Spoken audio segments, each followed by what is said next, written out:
नया IBN 7 हौसला है।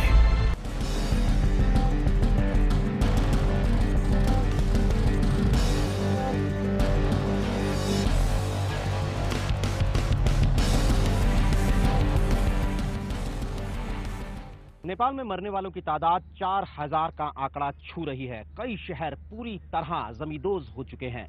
बर्बाद हुए इन शहरों में एक नाम है ऐतिहासिक शहर भक्तपुर का, जहां अब हर तरफ मरघट का सन्नाटा छाया हुआ मिलता है।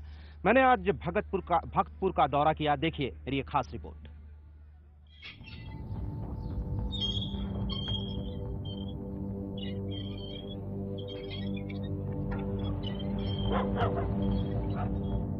तबाही क्या होती है, भूकंप का असर क्या होता है। नेपाल का यह ऐतिहासिक शहर चीख चीख कर कह रहा है, लेकिन उसकी चीख इन इमारतों के मलबे में दब गई है। हर तरफ सन्नाटा पसरा है, एक खौफनाक सन्नाटा। यह भक्तपुर है। इस शहर में एक भी इमारत सुरक्षित नहीं बची। जिधर नजर जाती है उधर ही तबाही। मकान एक मंजिला हो या फिर 2, 3 या 4, सबको नुकसान पहुंचा है। सड़कें मलबे से भरी हुई हैं। आपकी टीवी स्क्रीन पर हम भक्तपुर की पहले और अब की तस्वीर दिखा रहे हैं। देखिए किस तरह यहां की इमारतों पर इतिहास की छाप थी। छोटी छोटी गलियां, ईंटों से बने पुराने मकान। यहां दर्जनों की तादाद में ऐतिहासिक इमारतें थीं। मंदिर, महल, नक्काशीदार दीवारें। शहर में हर तरफ नेपाल की संस्कृति की झलक मिलती थी। लेकिन अब सब बिखर गया, सब खत्म हो गया, सब टूट गया। इस शहर की आबादी करीब 2.25 लाख थी, लेकिन अब यहां इक्का दुक्का लोग ही नजर आ रहे हैं। लगातार आ रहे भूकंप के झटकों के बाद उनकी हिम्मत नहीं रही कि यहां ठहर पाए। गलियां भी ऐसी नहीं कि ठहर कर हालात सामान्य होने का इंतजार करें। आपको बता दें कि काठमांडू से 20 किलोमीटर दूर भक्तपुर को इतिहास का जिंदा सबूत कहा जाता था। भक्तपुर शहर की स्थापना 12वीं सदी में हुई थी। कहा जाता था कि नेपाल की संस्कृति का सबसे नायाब हीरा है भक्तपुर। भक्तपुर की गिनती काठमांडू घाटी के 3 शाही शहरों में की जाती थी। शनिवार को आए भूकंप के बाद अब ये सबसे ज्यादा बर्बाद शहरों में गिना जा रहा है। मैं इस वक्त काठमांडू से सटे भक्तपुर जिले में हूं। ये एक वर्ल्ड हेरिटेज साइट है जहां मैं खड़ा हूं, टूरिस्टों की मनपसंद जगह। लेकिन कुदरत के कहर ने इस जगह को भी नहीं बख्शा। मेरे साथ बात करेंगे, यहां पर एक गेस्ट हाउस चलाते हैं कैलाश। यहां मैं चारों तरफ देख रहा हूं कि बहुत ही तबाही हुई है उसके वजह से। ये क्या ये यहाँ पर ये सब क्या था? ये भक्तपुर म्यूनिसिपैलिटी का ऑफिस था जी। ये इधर पे आप देख सकते हैं, टायर लोग रख रहा है, ये फाइल रोक रख रहा है, वो कंपोस्ट मॉल के लिए पोस्ट रख रहा है। अच्छा, और ये स्क्वायर है, दरबार स्क्वायर कहता है भक्तपुर का। ये पीछे एक बड़ा खूबसूरत शिवजी मंदिर है। मैं 10 साल पहले 2005 में एक बार इस इलाके में आया था। मुझे कुछ याद है। शायद ये एक शिवजी मंदिर हुआ करता था। ये शिवजी का है, ये इसका लोकल नेम है फसीदेव मंदिर है। अब सब लोग टूट गया है। 1934 के भूकंप में भी भक्तपुर के 2000 से ज्यादा मकान तबाह हो गए थे। दुनिया भर से मिली मदद के बाद भी इस शहर को अपना पुराना स्वरूप वापस पाने में 70 साल से ज्यादा लग गए। अब यह शहर दोबारा कैसे जिंदा होगा, ये एक बड़ा सवाल है। ये चिंता उन लोगों के चेहरों पर सबसे ज्यादा है जो अब अपना घर छोड़कर टेंटों में रहने के लिए मजबूर है। उनके जहन में घर की सिर्फ यादें रह गई और आखिरी याद उस खौफनाक जल्जले की है। यूनाइटेड नेशंस द्वारा वर्ल्ड हेरिटेज साइट में घोषित दरबार स्क्वायर का आधा हिस्सा क्षतिग्रस्त हो गया है। जो बचा है वो भी कब गिर जाएगा ये पता नहीं। आसपास का पूरा इलाका, ये पुराना इलाका है काठमांडू का, जिसको बसे हुए सैकड़ों साल हो गए। पुराने घर यहाँ पर थे, तमाम घर, उसमें से ज्यादातर घर कह सकते हैं जमींदोज हो गए हैं। जो घर बचे भी हैं वो इस हालात में नहीं है कि वहां कोई लोग रह पाए। आपको बता दें कि नेपाल का मशहूर दरबार स्क्वायर भी इसी शहर का हिस्सा था। 1979 में यूनेस्को ने दरबार स्क्वायर को वर्ल्ड हेरिटेज साइट घोषित किया था। दरबार स्क्वायर की खासियत 55 खिड़कियों वाला महल था, लेकिन अब सब कुछ मलबे में तब्दील हो गया है। कुमार प्रबोध के साथ नीरज गुप्ता, भक्तपुर, नेपाल, IBN 7। नेपाल में राहत और बचाव का काम तेजी से चल रहा है। हालांकि काम ज्यादा है, कोशिशें कम पड़ती नजर आ रही हैं। मेरे साथ पायल हैं। पायल, आपने भी दिन भर राहत और बचाव कार्यों का नजारा लिया, आपने देखा, क्या महसूस किया आपने? नीरज, ये कहना गलत नहीं होगा कि युद्ध स्तर पर ये काम चल रहा है, लेकिन जितनी बड़ी त्रासदी नेपाल में आई है उससे कहीं ना कहीं ऐसा लगता है कि समय बहुत कम है, बहुत सब कुछ करना है। आज हम पूरे दिन काठमांडू बेस कैंप पे रहे, एयरपोर्ट पे रहे, और हमने देखा कि किस तरीके से भारतीय वायुसेना, भारतीय सेना, NDRF, नेपलीस सेना के अंतर्गत वहां पे काम कर रही है, उनके डायरेक्शंस पे काम कर रही है। लेकिन जिस तरीके से हर चौपर में सिर्फ घायल ही घायल आ रहे थे, और जिस तरीके से बच्चों से लेके बुजुर्ग, जिनमें बहुत ज्यादा उनको चोटें लगी हुई थी, कई लोग हमने वहां पे देखे नीरज जिनके हाथ टूटे हुए थे, मल्टीपल फ्रैक्चर्स थे, सर फटा हुआ था, लेकिन सिर्फ पेड़ की टहनियों से उनको, उनके हाथ को बांधा हुआ था। वाकई पायल, लेकिन जैसा पायल ने बताया कि भारतीय सेना वहां पर जोर शोर से काम कर रही है। इसी तरह भारत के प्रधानमंत्री नरेंद्र मोदी ने भी एक मिसाल कायम करते हुए अपनी 1 महीने की तनख्वाह नेपाल के राहत कार्यों के लिए दान में दी है।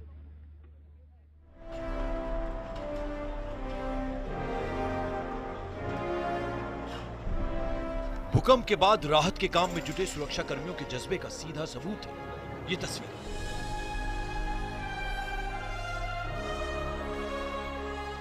मकान की दूसरी मंजिल पर तीसरी मंजिल गिरने के बाद किसी तरह टिकी हुई है। किसी भी वक्त मलबा धंस सकता है और चुनौती है मलबे में फंसे एक आदमी को निकालने की। कमर से नीचे का उसका शरीर टूटी हुई ईंटों में दबा हुआ है। धीरे धीरे इस शख्स को नीचे निकाला गया। बचाव की ऐसी एक और तस्वीर देखिए।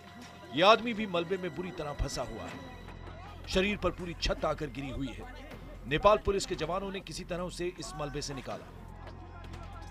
IBN 7 के साथ बातचीत करते हुए नेपाल के सेना प्रमुख ने कहा कि मलबे में से लोगों को निकालने के लिए उनके पास बस कुछ ही घंटे बचे हैं। We still have the golden eyes. A couple of parts. You 5 to 10 hours. Oh, so you hope that you will be able to fish out. We should. Alive people. Yes, 5 to 10 hours. It is still there.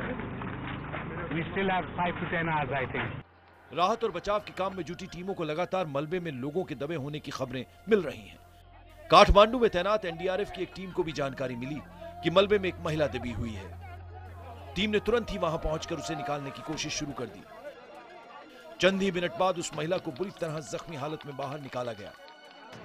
भूकंप आने के करीब 50 घंटे बाद ऐसे किसी का जिंदा बचना चमत्कार से कम नहीं। देश विदेश से आई टीमें लोगों की मदद में जुटी हैं। राहत और बचाव के काम में जुटे सुरक्षा बलों के सामने चुनौती नेपाल के दूर दराज वाले इलाकों तक पहुंचना है। आशंका है कि जब तक राहत कर्मी वहां पहुंचेंगे तो मौत का आंकड़ा और ज्यादा बढ़ जाएगा।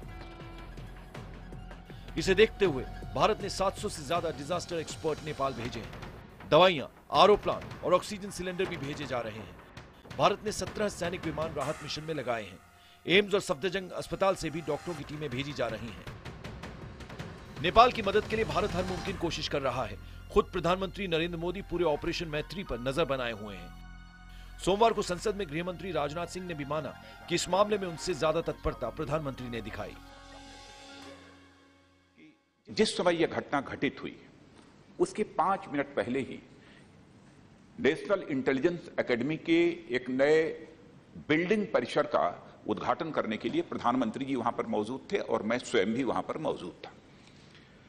कार्यक्रम समाप्त होने के बाद जो ही प्रधानमंत्री जी गए उसके बाद मैं निकला और जो ही मैं घर पर पहुंचा तुरंत प्रधानमंत्री जी का टेलीफोन आया और उन्होंने कहा कि राजनाथ जी, मैंने 3 बजे बैठक बुलाई है, एक बहुत बड़ा हादसा हुआ है, उसकी जानकारी आपको मिल गई होगी। लेकिन मैं इस हकीकत को सदन के सामने स्वीकार करने में मुझे रंच मात्र गुरेज नहीं है कि जब तक मैं घर पहुंचा था मुझे इसकी जानकारी नहीं मिली। मिली थी, लेकिन प्रधानमंत्री जी को पहले ही इसकी जानकारी मिल गई थी और टेलीविजन खोलकर मैंने देखा, तब जाकर विस्तृत जानकारी मिली। सचमुच जो तत्परता गृह मंत्री होने के नाते मुझे दिखानी चाहिए थी, जो जानकारी मेरे पास पहले होनी चाहिए थी, वह नहीं हो पाई। और इसका उल्लेख मैं इसलिए करना चाहता हूं कि प्रधानमंत्री जी ने जो तत्परता दिखाई और तुरंत यह फैसला किया कि तुरंत इस संकट में घड़ी में लोगों की मदद करने के लिए हमको बैठक बुलानी चाहिए, उन्होंने बैठक बुलाई है। भूकंप से तबाह हुए नेपाल की मदद के लिए प्रधानमंत्री ने अपनी 1 महीने की तनख्वाह भी दान कर दी है। हर तरफ से मिल रही तारीफ के बीच पीएम ने ट्वीट किया कि जो प्रधानमंत्री का धन्यवाद कर रहे हैं, मैं उनकी भावनाओं की कद्र करता हूं। सही धन्यवाद हमारी संस्कृति का करना चाहिए, जो हमें सेवा परमो धर्म की शिक्षा देती है। अगर हम किसी का धन्यवाद करना चाहते हैं तो हमें 125 करोड़ भारतवासियों का धन्यवाद करना चाहिए। हमें धन्यवाद करना चाहिए अपने सशस्त्र बल का, एनडीआरएफ टीम का और डॉक्टरों का। मीडिया ने भी जमीनी स्तर पर त्रासदी की साहसिक कवरेज की, धन्यवाद। हालांकि भूकंप की त्रासदी झेल रहे नेपाल में बारिश ने राहत के काम को जरूर धीमा कर दिया है। बारिश की वजह से महामारी का खतरा भी लगातार बढ़ता जा रहा है। पायल भुयन के साथ नीरज गुप्ता, काठमांडू, IBN 7। काठमांडू और उसके आसपास के इलाकों का हर छोटा बड़ा मैदान राहत कैंपों में तब्दील हो चुका है, जिनमें हजारों लाखों लोग रह रहे हैं। खास बात यह है कि शनिवार और रविवार को तूफान के जो झटके आए, उनके अलावा भी करीब 60 छोटे झटके महसूस किए जा चुके हैं।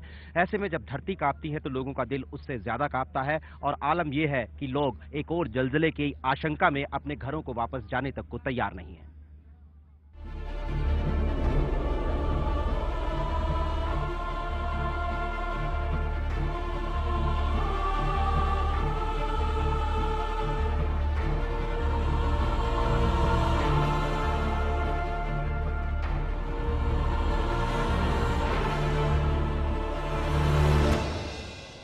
नेपाल की राजधानी काठमांडू, जो शहर चहल पहल से गुलजार था, आज वहां मुर्दानगी है। हर चेहरे पर दर्द है, हर आंख में सवाल और हर मकान खाली है, क्योंकि लोग अब उन मकानों में नहीं हैं जो भूकंप आने पर कब्र बन जाते हैं। अब घर की छत नहीं, खुला आसमान ज्यादा महफूज लगता है, क्योंकि बार बार आ रहे भूकंप से घर में डर लगता है। हम मौजूद हैं काठमांडू शहर के बीचों बीच टूडी खेल मैदान में, और ये मैदान लोगों के खेल कूद के लिए बनाया गया था। लेकिन अगर आप अभी देखेंगे तो ये पूरा का पूरा रिफ्यूजी और रिलीफ कैंप लगता है, और इसमें हजारों हजार की संख्या में फैमिली मेंबर्स जो हैं, वैसे लोग जो जिनका इसमें नुकसान हुआ है इस अर्थक्वेक से, वो लोग यहाँ पे पूरे परिवार के साथ, छोटे छोटे बच्चों के साथ यहाँ पे पड़े हुए हैं। सभी सेफ तो है अभी, लेकिन खाने पीने की चीजों का और पानी की समस्या हो रही है। यहाँ अमीर गरीब, छोटे बड़े सभी तंबुओं में दिन रात गुजार रहे हैं। इन कैंपों में जीने की बुनियादी सुविधाएं भी नहीं हैं, लेकिन जीने के लिए लोग जो कुछ कर सकते हैं कर रहे हैं। टैंकरों से नाप कर पानी मिल रहा है, तंबुओं के बाहर ही खाना बनाया जा रहा है। मुश्किलें बहुत हैं, लेकिन घर जाने के लिए कोई भी तैयार नहीं है। रहने के लिए, खाने के लिए कुछ भी नहीं है, और अब ये अभी चिवड़ा खा करके समय अपना पास कर रहे हैं किसी तरह। बच्चा लोग भी है। रात के अंधेरे में भी लोग घरों में नहीं जा रहे हैं। नेपाल में जगह जगह बारिश भी हो रही है, फिर भी लोग तंबुओं में ही डटे हैं। यह हालात सिर्फ काठमांडू शहर का ही नहीं, नेपाल के दूर दराज के इलाकों का भी यही हाल है।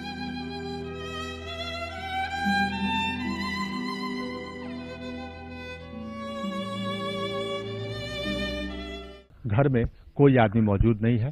बैंक का एटीएम सामने है, एटीएम बंद पड़ा है। हालांकि पैसा अगर हो भी, एटीएम से पैसा निकल भी जाए तो खरीदा क्या जाए, कहां से खरीदा जाए, ये सबसे बड़ा सवाल सामने आता है। दुकानें कोई भी कल दिन के 11 बजे के बाद नहीं खुली। भूकंप आ रहा है, इसलिए हम डर से अपने बाजार के लिए खुला मैदान में बैठ रहा है। ग्राउंड जीरो से IBN 7 की टीम के साथ ब्यूरो रिपोर्ट। कुदरत के कहर ने नेपाल की कई ऐतिहासिक इमारतों को मलबे में तब्दील कर दिया। इस कदर लगता है कि जैसे इस देश का, इस इलाके का इतिहास ही आने वाले दिनों में बदल जाएगा। कैसे, ये जानने के लिए चलते हैं दिल्ली स्टूडियो में मौजूद मेरी सहयोगी नवजोत के पास। बिल्कुल सही नीरज, तस्वीरें आप वहां से दिखा रहे हैं और यहाँ पर हम आपको वो तस्वीरें दिखाते हैं किस तरीके से इस जलजले ने नेपाल के इतिहास को बदल दिया है। वो इसलिए क्योंकि जो शहर की खूबसूरती थी, जो ऐतिहासिक इमारतें थी, वो किस तरीके से जमींदोज हो गई और वहां क्या हालात हैं। अब तस्वीरें दोनों हम आपको दिखाने की कोशिश करते हैं। भूकंप ने कितना नुकसान पहुंचाया, कैसे पूरा इतिहास ही मिट गया है, उसका अंदाजा लगाने के लिए हम आपको दिखाते हैं कुछ ऐसी तस्वीरें। तो सबसे पहली तस्वीर जो है वो है पाटन स्क्वायर की, और ये वो पाटन स्क्वायर है जो कि काठमांडू के बिल्कुल बीचों बीच था, जहां पर छोटे छोटे मंदिर समूह थे और जो हर साल हजारों सैलानियों को आकर्षित भी करता था। बड़ी संख्या में लोग जो भी नेपाल जाते थे वो यहाँ पर जरूर जाते थे। ऐतिहासिक महत्व, धार्मिक महत्व दोनों था। ये काठमांडू में मौजूद 3 दरबार स्क्वायर्स में से एक था और इसे वर्ल्ड हेरिटेज साइट का दर्जा भी मिला हुआ था। लेकिन अब हालात क्या हैं वो आप तस्वीर में देख सकते हैं। दूसरी तस्वीर हम आपको दिखाते हैं भक्तपुर स्क्वायर की। भक्तपुर काठमांडू से सटा हुआ इलाका है और इसे प्राचीन शहर का दर्जा हासिल है। साथ ही एक और चीज यहां पर जोड़ दें कि पहले जब काठमांडू राजधानी नहीं थी तो सबसे पहले भक्तपुर नेपाल की राजधानी हुआ करती थी और उसके बाद काठमांडू को राजधानी बनाया गया। प्राचीन नेपाल की तमाम निशानियां हर शहर में बिखरी हुई हैं, लेकिन भूकंप ने इस स्क्वायर को भी लगभग नष्ट कर दिया है। पहले और अब की तस्वीर देखकर अंदाजा लगाया जा सकता है। तीसरी तस्वीर है 1874 में बने विष्णु मंदिर की, और ये मंदिर बेहद खास था क्योंकि ये मुगल शैली में बना हुआ हिंदू मंदिर था और ये मंदिर भी पूरी तरह से नष्ट हो चुका है। चौथी तस्वीर आपको दिखाते हैं, एक खंबे पर स्थापित गरुड़ की प्रतिमा की है। ये भी एक ऐतिहासिक प्रतिमा, एक ऐतिहासिक तस्वीर है। ये पाटन दरबार स्क्वायर में ही स्थित है, लेकिन भूकंप ने इस गरुड़ को नीचे गिरा दिया। पांचवी तस्वीर में आप देखिए स्वयंभूनाथ स्तूप की तस्वीर है और ये बौद्ध धर्म के मानने वालों के लिए एक बड़ा तीर्थ स्थल भी माना जाता है। लेकिन यहां पर कितना नुकसान हुआ, क्या इसका नामो निशान रहा या नहीं रहा, ये आप दोनों तस्वीरों में कंपेयर करके अंदाजा लगा सकते हैं। छठी तस्वीर आपको दिखाते हैं काठमांडू का आकर्षण रही धरहरा मीनार की। 100 फुट ऊंची ये मीनार जो कि 1832 में बनाई गई थी, लेकिन अब यहां पर सिर्फ 30 फुट ऊंचा मलबा ही देखने को मिल रहा है। 1934 में जब एक विनाशकारी भूकंप आया था तब भी ये मीनार ढह गई थी। 2005 में इसको वापस से खोला गया था, लेकिन इस भूकंप ने पूरी तरह से इस इमारत का नामो निशान मिटा दिया है। नीरज के पास वापस चलते हैं, ग्राउंड जीरो से रिपोर्ट दे रहे हैं नीरज। जी नीरज। बिल्कुल नवजोत, लगता है शनिवार के भूकंप ने सिर्फ नेपाल और उसके आसपास के इलाकों को ही नहीं बल्कि पूरे हिमालय पर्वत को हिलाकर रख दिया था। उस दौरान ऐसे बर्फीले तूफान आए, माउंट एवरेस्ट पर कई जो पर्वतारोही थे वो मौत का शिकार हो गए। लेकिन उस दौरान भी एक पर्वतारोही ने हिम्मत करते हुए तूफान की, भूचाल की उस खौफनाक तस्वीर को कैद किया कैमरे में, जो इस वक्त पूरी दुनिया में चर्चा का विषय बनी हुई है। आप भी देखिए वो तस्वीरें। The ground is shaking. Oh, oh. No.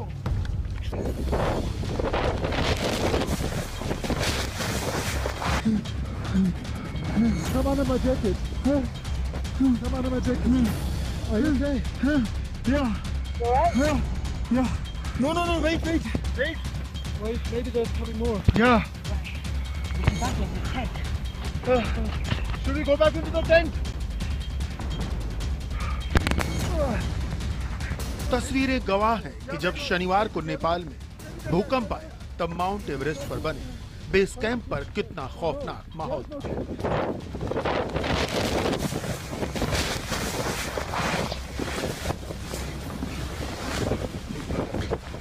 इससे पहले आम दिनों की तरह दुनिया की सबसे ऊंची चोटी पर पर्वतारोही इस खूबसूरत इलाके का आनंद ले रहे थे, आने वाली भयानक तबाही से बिल्कुल अनजान और मस्ती में। माउंट एवरेस्ट पर बने बेस कैंप में उस वक्त कोई टेंट के अंदर था तो कोई अद्भुत नजारों को शूट कर रहा था। लेकिन अब जो होने वाला था वो किसी ने सपने में भी नहीं सोचा था। नेपाल में आए विनाशकारी भूकंप से माउंट एवरेस्ट भी हिलने लगा और इसके बाद बेस कैंप में हर तरफ हाहाकार और चीख पुकार मच गई। कुछ लोग टेंट की ओर भागे। The ground is shaking. पर्वतारोही इस रोमांचक दृश्य का हर पल अपने कैमरे में कैद कर लेना चाहते थे। वो जानते थे कि ये मौका उन्हें जिंदगी में दोबारा नहीं मिलेगा, लेकिन इसके बाद जो हुआ वो उनकी कल्पना से भी परे था। अब तक आपने फिल्मों में ही ऐसे दृश्य देखे होंगे। जी हाँ, नेपाल को तबाह कर देने वाले भयानक भूकंप के बाद बर्फीला तूफान, कुछ देर के लिए ऐसा लगा कि अब वो अपनों से कभी नहीं मिल पाएंगे और उनका बचना मुश्किल ही नहीं, नामुमकिन है। फिर भी वो इसे शूट करते रहे, लेकिन वो सफेद तूफान तेज गति से उनके कैंप की ओर बढ़ रहा था और चंद पलों में वहां के सारे शिविर बर्बाद हो गए। जब तूफान गुजरा तो हर तरफ तबाही, तबाही और सिर्फ तबाही। वहां मौजूद पर्वतारोही दहशत से भर गए। कुछ के लिए ये जिंदगी का आखिरी दौरा साबित हुआ और वो हमेशा के लिए हिमालय में दफन हो गए। जो बचे उनका डर उनकी आवाज से साफ झलक रहा था।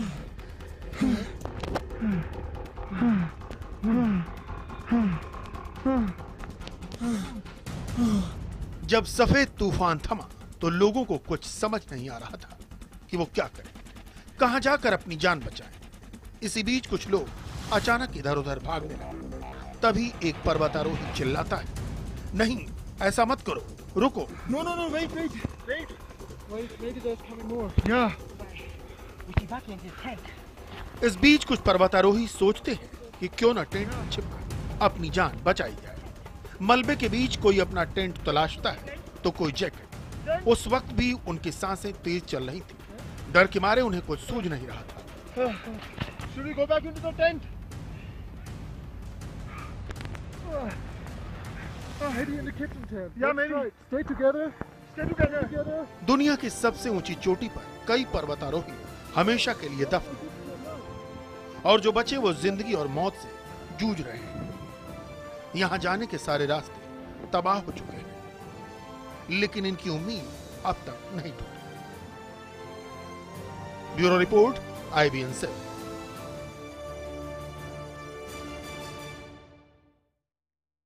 फिलहाल इस खास बुलेटिन में इतना ही, लेकिन नेटवर्क 18 के 12 संवाददाता नेपाल की इस त्रासदी की पल पल की खबर आप तक पहुंचाते रहेंगे। फिलहाल ब्रेक का वक्त है, लेकिन आप देखते रहिए IBN 7।